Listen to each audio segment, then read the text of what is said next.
Hi from the Stewart Group, we're back. We'd like to share a little bit of a personal story with regards to how we had our lovely client win the bid for the multiple offers in a buying situation. So there were three main components. The first was the fact that our clients wanted to offer over list price. And in that scenario, we want to ensure that if the appraisal comes in around list price, that we're showing the seller that we have the additional funds to make up that difference.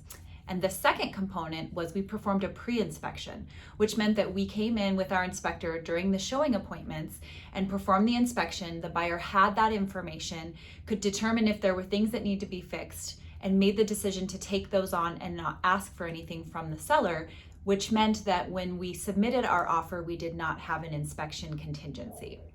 Third component was we allowed the seller to remain in the house after closing, called a post-closing rental agreement, which was brilliant. It allowed the seller to then have their funds at closing and be able to go ahead and purchase something else. And it just was a win-win where our buyers didn't need to have the occupancy right away. So it just was one of those perfect scenarios. And we're finding that these are those tips and tools that, should it be able to work for the buyer and the seller, we've become successful at that. So we thank you so much for you being in our lives, and we'll continue with more tips and tools of our real estate market.